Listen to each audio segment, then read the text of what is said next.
Praise the lord. ನಿಮ್ಮೆಲ್ಲರಿಗೂ ಕೂಡ ಯೇಸು ಕ್ರಿಸ್ತನ ಹೆಸರಿನಲ್ಲಿ ಸ್ವಾಗತಿಸ್ತೇನೆ. ಇವತ್ತಿನ ಕಾರ್ಯಕ್ರಮ ನಿಮ್ಮೆಲ್ಲರಿಗೂ ಕೂಡ ಆಶೀರ್ವಾದದಾಯಕವಾಗಿರ್ತದೆ ಎಂಬುದಾಗಿ ನಂಬುವಂತವರಾಗಿದ್ದೇವೆ. You are watching Ebenson TV. I am Professor Dr. Ebenson James. ನೀವು ಎಬೆನ್ಸನ್ ಟಿವಿಯನ್ನ ವೀಕ್ಷಿಸ್ತಾ ಇದ್ದೀರಾ. ಈಗ ಮಾತಾಡಲಿಕ್ಕೆ ಇರುವಂತವರು professor doctor Ebenson James. The title of today's message is The Ministry of Jesus in Samaria. ಇವತ್ತಿನ ವಾಕ್ಯದ ಶೀರ್ಷಿಕೆ ಏನು ಅಂತ ಹೇಳಿದ್ರೆ, ಯೇಸು ಸ್ವಾಮಿಯವರು ಸಮಾರ್ಯ ಪಟ್ಟಣದಲ್ಲಿ ಮಾಡಿದಂತ ಸೇವೆ. After the fall of northern kingdom of Israel in 722 BC, Samaria was repopulated by Gentiles from the Assyrian Empire.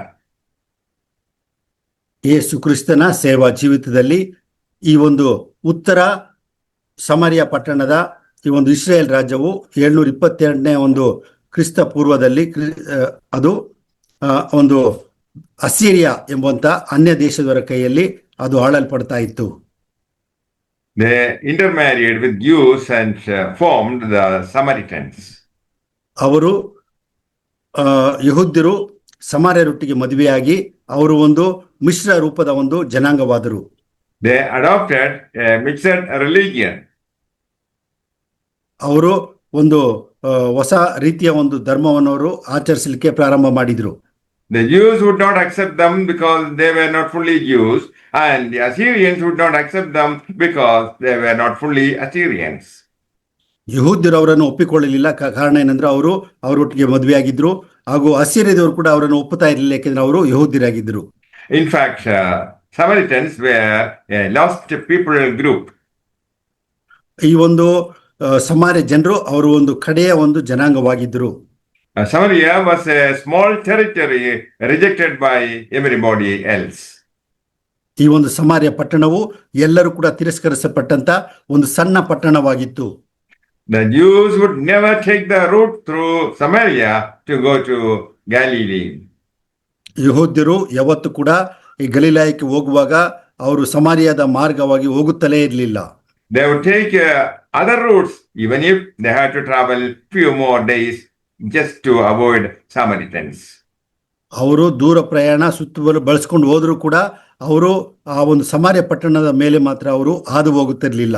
There was an extreme hate for these people. ಇವರಲ್ಲಿ ಒಂದು ತೀವ್ರವಾದಂತಹ ಹಗೆತನ ಒಬ್ಬರ ಮೇಲೆ ಇನ್ನೊಬ್ಬರಿಗಿತ್ತು. But Jesus chose the route through Maria. ಆದರೆ ಯೇಸು ಕ್ರಿಸ್ತನು ಆ ಸಮಾರ್ಯ ಮಾರ್ಗವಾಗಿ ಹಾದು ಹೋಗುತ್ತಾನೆ. But it was not distance or convenience for Jesus. It was about commitment. ಯೇಸು ಸ್ವಾಮಿಗೆ ಆ ಒಂದು ಹಗೆತನವಾಗಲಿ ಅಥವಾ ದೂರವಾಗಲಿ ಪ್ರಶ್ನೆ ಆಗಿರಲಿಲ್ಲ. ಆದರೆ ಯೇಸು ಸ್ವಾಮಿಯ ಒಂದು ಸಮರ್ಪಣೆಯ ಜೀವಿತವಾಗಿತ್ತು. Jesus had a divine appointment with a woman in Samaria. ಸಮಾರ್ಯದಲ್ಲಿದ್ದಂಥ ಸ್ತ್ರೀ ಒಟ್ಟಿಗೆ ಆತನು ಕಾರ್ಯ ಮಾಡಬೇಕೆಂಬುದಾಗಿ ದೇವರಿಂದ ನೇಮಕವಾಗಿತ್ತು. Jesus sat down by Jacob's well. ಯೇಸು ಕ್ರಿಸ್ತನು ಆ ಒಂದು ಯಾಕೋಬನ ಬಾವಿಯ ಬಳಿ ಹೋಗಿ ಕೂತುಕೊಳ್ಳುತ್ತಾನೆ. When a Samaritan woman came to draw water, Jesus said to her, "Will you give me a drink?" ಸಮಾರ್ಯದ ಸ್ತ್ರೀ ಅಲ್ಲಿ ನೀರಿಗಾಗಿ ಬಂದಾಗ, ಅಮ್ಮ ನನಗೆ ಕುಡಿಲಿಕ್ಕೆ ನೀರು ಕೊಡು ಎಂಬುದಾಗಿ ಯೇಸು ಕೇಳುತ್ತಾನೆ. She said, "How can a Jew ask for water to a Samaritan woman?" ಯೇಸು ಕ್ರಿಸ್ತನು ಹೇಳುತ್ತಾನೆ, ಈ ಒಂದು ಯಹೂದ್ಯನಾದಂಥ ನೀನು ಸಮಾರ್ಯ ಸ್ತ್ರೀ ಹತ್ರ ನೀರು ಕೇಳುವುದು ಹೇಗೆ ಎಂದು ಪ್ರಶ್ನೆ ಮಾಡುತ್ತಾಳೆ. Jesus said, "Everyone who drinks this water will be thirsty again, but whoever drinks the water I give, he will never thirst." ಯೇಸು ಕ್ರಿಸ್ತನು ಹೇಳುತ್ತಾನೆ, ನಾನು ಕೊಡುವ ನೀರನ್ನು ಕುಡಿಯುವವನಿಗೆ ಎಂದಿಗೂ ನೀರಡಿಕೆಯಾಗುವುದಿಲ್ಲ, ಹಾಗೂ ಈ ಒಂದು ಬಾವಿಯ ನೀರು ಕುಡಿದವರಿಗೆ ನೀರಡಿಕೆ ಆಗ್ತದೆ ಎಂಬುದಾಗಿ ತಿಳಿಸುತ್ತಾರೆ. The Gospel according to St. John chapter 4 verse 14. ನಾವು ಯೋಹಾನನ ಬರೆದ ಸುವಾರ್ತೆ 4ನೇ ಅಧ್ಯಾಯ 14ನೇ ವಚನದಲ್ಲಿ ನೋಡುತ್ತೇವೆ. But whoever drinks of the water that I will give him will never be thirsty again. The water that I will give him will become in him a spring of water welling up to eternal life. ನಾನು ಕೊಡುವ ನೀರನ್ನು ಕುಡಿದವನಿಗೆ ಎಂದಿಗೂ ನೀರಡಿಕೆಯಾಗುವುದಿಲ್ಲ, ನಾನು ಅವನಿಗೆ ಕೊಡುವ ನೀರು ಅವನಲ್ಲಿ ಉಕ್ಕುವ ಹೊರತೆಯಾಗಿದ್ದು ನಿತ್ಯ ಜೀವವನ್ನು ಉಂಟು ಮಾಡುವುದು ಎಂದು ಹೇಳಿದನು. Jesus said, the water I give him will become in him a spring of water welling up to eternal life. ಯೇಸು ಕ್ರಿಸ್ತನು ಹೇಳುತ್ತಾನೆ, ನಾನು ಕೊಡುವಂತ ನೀರು ಕುಡಿಯುವವನಿಗೆ ಅದು ಉಕ್ಕುವ ಹೊರತೆಯಂತಿದ್ದು ಆತನು ಯಾವತ್ತು ಕೂಡ ನಿತ್ಯ ಜೀವನ ಉಂಟು ಮಾಡ್ತದೆ ಎಂಬುದಾಗಿ ಹೇಳುತ್ತಾನೆ. The Samaritan woman at the well was a sinful woman. ಆ ಒಂದು ಸಮಾರ್ಯ ಸ್ತ್ರೀ ಮತ್ತು ಆ ಬಾವಿಯು ಕೂಡ ಒಂದು ಪಾಪ ಸ್ಥಿತಿಯಲ್ಲಿ ಇರುವಂತದನ್ನ ನಾವು ನೋಡುತ್ತೇವೆ. She knew about the Messiah and believed he would come. ಆಕೆಗೆ ಈ ಮೆಸ್ಸಿಯನ್ ಎಂಬುದಾಗಿ ಆಕೆಗೆ ನಂಬಿಕೆ ಇತ್ತು, ಆತನು ಬರುತ್ತಾನೆ ಎಂಬುದಾಗಿ ವಿಶ್ವಾಸ ಆಕೆಯಲ್ಲಿತ್ತು. Jesus did not hesitate to identify himself as the one she was looking for. ಯೇಸು ಕ್ರಿಸ್ತನು ತನ್ನನ್ನು ಬರಬೇಕಾದ ಮೆಸ್ಸಿಯನ್ನು ತಾನೇ ಎಂಬುದಾಗಿ ಗುರುತಿಸಿಕೊಳ್ಳಲಿಕ್ಕೆ ಆತನು ಹಿಂಜರಿಯಲಿಲ್ಲ. Life has not worked out well for her. ಆಕೆಯ ಜೀವಿತವು ಒಂದು ದುಃಖಕರವಾದ ಜೀವಿತವಾಗಿತ್ತು. So she wanted to hide herself from everybody else. ಆಕೆ ತನ್ನ ಜೀವಿತವನ್ನ ಎಲ್ಲರಿಂದ ಮರೆಮಾಚಿ ಆಕೆ ಜೀವನ ಮಾಡುವಂತ ಸ್ಥಿತಿಯಲ್ಲಿದ್ದಳು. My friend, you can hide from people, but you cannot hide from God. ಸ್ನೇಹಿತನೇ, ನೀನು ಮನುಷ್ಯರಿಂದ ನೀನು ಬಚ್ಚಿಟ್ಟುಕೊಳ್ಳಬಹುದು, ಆದರೆ ದೇವರಿಂದ ನೀನು ಮರೆಯಾಗಿರ್ಲಿಕ್ಕೆ ಸಾಧ್ಯವೇ ಇಲ್ಲ. She could not avoid Jesus Christ. ಯೇಸು ಕ್ರಿಸ್ತನನ್ನ ಆಕೆ ಮರೆ ಮಾಡಲಿಕ್ಕೆ ಸಾಧ್ಯವಾಗಲಿಲ್ಲ. She says to Jesus, Sir, please give me this water so that I never be thirsty. ಆಕೆ ಕೇಳುತ್ತಾಳೆ, ಸ್ವಾಮಿ ಆ ನೀರನ್ನು ಕೊಡು, ನನಗೆ ಎಂದಿಗೂ ನೀರಡಿಕೆ ಆಗುವುದಿಲ್ಲ ಎಂಬುದಾಗಿ ಹೇಳುತ್ತಾಳೆ. Jesus revealed all things concerning her. ಆಕೆಯ ಬಗ್ಗೆ ಯೇಸು ಕ್ರಿಸ್ತನು ಎಲ್ಲವನ್ನು ಕೂಡ ಬಹಿರಂಗಪಡಿಸುತ್ತಾನೆ. She lived with 5 husbands and she was not married to the man right now with her. ಆಕೆ 5 ಜನರೊಟ್ಟಿಗೆ ಮದುವೆಯಾಗಿದ್ದಳು. ಈಗ ಇರುವಂತ ಪುರುಷನು ಕೂಡ ಆಕೆ ಗಂಡನಾಗಿರಲಿಲ್ಲ. She had to be healed of some of the brokenness.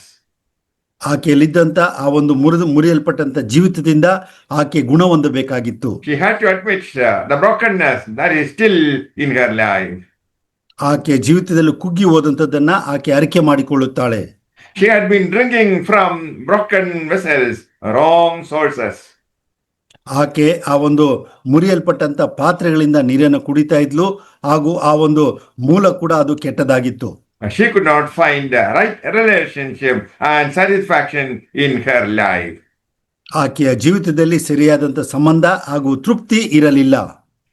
Ways of the world, fake relationship, friendship, and material possessions do not satisfy you in the end. ಲೋಕದಲ್ಲಿರುವಂತ ಅನೇಕ ಸಂಬಂಧಗಳು ಹಾಗೂ ಲೋಕದಲ್ಲಿ ನಮಗೆ ತಪ್ಪಾದಂತ ಪರಿಸ್ಥಿತಿಗಳಿಂದ ನಮಗೆ ಸಿಗಬೇಕಾದಂತ ಆ ಒಂದು ತೃಪ್ತಿ ಸಿಗುವುದಿಲ್ಲ. That is what we find in this story. ಈ ಒಂದು ಕಥೆಯಲ್ಲಿ ನಾವು ಅದನ್ನೇ ಕಾಣುತ್ತೇವೆ. Jews will not allow her to go to Jerusalem to worship. ಆ ಯಹೂದ್ಯರು ಆಕೆ ಯೆರೂಸಲೇಮಿಗೆ ಹೋಗಿ ಆರಾಧನೆ ಮಾಡಲಿಕ್ಕೆ ಅವಕಾಶ ಕೊಟ್ಟಿರಲಿಲ್ಲ. Samaritans worshipped God in Mount Gerizim. ಸಮಾರ್ಯದವರು ಗೆರೆಜಿಮ್ ಎಂಬುವಂತ ಬೆಟ್ಟದಲ್ಲಿ ಆರಾಧನೆ ಮಾಡುತ್ತಾ ಇರ್ತಾರೆ. She doesn't know where to go and how to get right with God. ಆಕೆಗೆ ದೇವರೊಟ್ಟಿಗೆ ಯಾವ ರೀತಿ ಸಂಧಾನ ಆಗಬೇಕೆಂಬುದಾಗಿ ಆಕೆಗೆ ತಿಳಿದಿರಲಿಲ್ಲ. So how can she get healed in this area of her life? ಈ ಒಂದು ಜೀವಿತದಲ್ಲಿ ಯಾವ ರೀತಿಯಾಗಿ ಆಕೆ ಸುಧಾರಣೆ ಹೊಂದಬಹುದು ಎಂಬುದಾಗಿ ಆಕೆ ಯೋಚನೆ ಮಾಡುತ್ತಾ ಇರ್ತಾಳೆ. Jesus told her, true worshippers worship the Father in spirit and truth. ಆಕೆ ಯೇಸು ಸ್ವಾಮಿ ಆಕೆ ಹೇಳ್ತಾರೆ, ನಿಜವಾಗಿ ಆರಾಧಿಸುವಂತವರು ಆತ್ಮೀಯ ರೀತಿಯಲ್ಲಿ ಸತ್ಯಕ್ಕೆ ತಕ್ಕ ಹಾಗೆ ಆರಾಧಿಸುತ್ತಾರೆ ಎಂಬುದಾಗಿ. The Father is looking for those who worship him this way. ತಂದೆಯು ಕೂಡ ಇಂಥದೇ ಜನರು ಆರಾಧನೆ ಮಾಡಬೇಕೆಂಬುದಾಗಿ ದೇವರು ಬಯಸುವಂತವನಾಗಿದ್ದಾನೆ. God is spirit. ದೇವರು ಆತ್ಮ ಸ್ವರೂಪನಾಗಿದ್ದಾನೆ. So those who worship him must worship him in spirit and truth. ಆತನನ್ನು ಆರಾಧಿಸುವಂತವರು ಆತ್ಮೀಯ ರೀತಿಯಲ್ಲಿ ಸತ್ಯಕ್ಕೆ ತಕ್ಕ ಹಾಗೆ ಆರಾಧಿಸಬೇಕು. Truth means we are to worship the right God. ನಾವು ಸತ್ಯದಿಂದ ಎಂಬುದಾಗಿ ಹೇಳುವಾಗ ನಾವು ಸತ್ಯ ದೇವರನ್ನ ಆರಾಧಿಸಬೇಕು. The right God is revealed in the Bible through Jesus Christ. ಸತ್ಯ ದೇವರಾದಂತ ಯೇಸು ಕ್ರಿಸ್ತನನ್ನೇ ಪ್ರಕಟಿಸಿರುವಂತದ್ದನ್ನ ನಾವು ಸತ್ಯವೇದದಲ್ಲಿ ಕಾಣುತ್ತೇವೆ. Spirit means that true worship demands more than just outward motions. ಈ ಒಂದು ಆತ್ಮದಿಂದ ಆರಾಧಿಸುವುದು ಅಂತ ಹೇಳಿದ್ರೆ ಕೇವಲ ಶಾರೀರಿಕವಾಗಿ ಆತನನ್ನು ಆರಾಧಿಸುವಂತ ಮಾತ್ರವಲ್ಲ, It's an inner submission of oneself to God. ಅದು ಅಂತರ್ಯದಲ್ಲಿ ದೇವರಿಗೆ ಸಮರ್ಪಣೆಯ ಜೀವಿತ ಮಾಡುವಂಥದ್ದೇ ಆಗಿದೆ. Everyone will have his own well of salvation springing up into everlasting life. ಪ್ರತಿಯೊಬ್ಬನು ಕೂಡ ತನ್ನ ಜೀವಿತದಲ್ಲಿ ತನ್ನದೇ ಆದಂತ ರಕ್ಷಣೆಯನ್ನು ಹೊಂದ್ಕೊಳ್ಳಿಕ್ಕೆ ಆತನು ಪ್ರಯತ್ನವನ್ನು ಪಡುತ್ತಾ ಇರುತ್ತಾನೆ. If we are living without joy, it's not abundant life. ನಾವು ಸಂತೋಷದ ಜೀವಿತ ಮಾಡಿಲ್ಲ ಅಂತ ಹೇಳಿದ್ರೆ ಅದು ನಮಗೆ ನಿತ್ಯವಾದಂತ ಜೀವಿತವಲ್ಲ. Depression, exhaustion, anxiety, and burnout are rampant. ನಮ್ಮಲ್ಲಿ ಕುಗ್ಗಿದ ಮನಸ್ಸು ಹಾಗೂ ಖಿನ್ನತೆ ಹಾಗೂ ನಮ್ಮ ಜೀವಿತಗಳನ್ನು ಹಾಳು ಮಾಡುವಂತ ಅನೇಕ ತೊಂದರೆಗಳು ನಮ್ಮ ಜೀವಿತದಲ್ಲಿ ಬರುವಂತದ್ದಾಗಿದೆ. A big part of our struggle is with depression. ನಮ್ಮ ಒಂದು ಜೀವಿತದ ಅತಿ ದೊಡ್ಡ ಸಮಸ್ಯೆ ನಮ್ಮಲ್ಲಿರುವಂತ ಖಿನ್ನತೆಯಾಗಿದೆ. The key to joy is drawing from the wells of salvation. ನಮಗೆ ನಿಜವಾದ ಸಂತೋಷದ ಹಾದಿ ಏನು ಅಂತ ಹೇಳಿದ್ರೆ ಆ ಒಂದು ರಕ್ಷಣೆಯಲ್ಲಿರುವಂತ ಸಂತೋಷವನ್ನ ನಾವು ತೆಗೆದುಕೊಳ್ಳುವಂತದ್ದಾಗಿದೆ. True joy is found in service to God. ಈ ಒಂದು ನಿಜವಾದಂತ ಸಂತೋಷ ದೇವರ ಸೇವೆಯಲ್ಲಿ ಇದೆ. Go to the well of salvation through prayer and scriptures to cure spiritual thirst. ಈ ಒಂದು ಸಂತೋಷಕ್ಕೋಸ್ಕರ ನಾವು ಸಂತೋಷದ ಆ ಬಾವಿಗೆ ಹೋಗಿ ನಾವು ನೀರನ್ನು ತೆಗೆದುಕೊಂಡು ನಮ್ಮ ಜೀವಿತದಲ್ಲಿ ನಾವು ಸೇರಿಸಿಕೊಳ್ಳಬೇಕು. Confess sins to receive forgiveness and bring into a right relationship with God through Jesus Christ. ಪಶ್ಚಾತ್ತಾಪದಿಂದ ಪಾಪಗಳನ್ನು ಅರಿಕೆ ಮಾಡಿ ನಾವು ಕ್ರಿಸ್ತನಲ್ಲಿಗೆ ಬಂದು ಕ್ರಿಸ್ತನು ಕೊಡುವಂತ ನೀರನ್ನು ನಾವು ತೆಗೆದುಕೊಂಡು ನಿತ್ಯ ಜೀವವನ್ನು ಹೊಂದಿಕೊಳ್ಳಬೇಕು. It is the moment that you are spiritually made new. ನಾವು ಅಂತ ಸಮಯದಲ್ಲಿ ನಾವು ಆತ್ಮಿಕವಾಗಿ ಹೊಸ ಜೀವಿತವನ್ನು ಹೊಂದಿಕೊಳ್ಳುತ್ತೇವೆ. By rebirth, you become a child of God. ನಾವು ಹೊಸದಾಗಿ ಹುಟ್ಟುವುದರ ಮುಖಾಂತರವಾಗಿ ದೇವರ ಮಗುವಾಗುತ್ತೇವೆ. Because of his sacrifice on the cross, we are forgiven and saved. ಯೇಸು ಕ್ರಿಸ್ತನ ತ್ಯಾಗಮಯವಾದಂತ ಸಮರ್ಪಣೆಯಿಂದ ನಮಗೆ ಬಿಡುಗಡೆ ಉಂಟಾಗಿದೆ.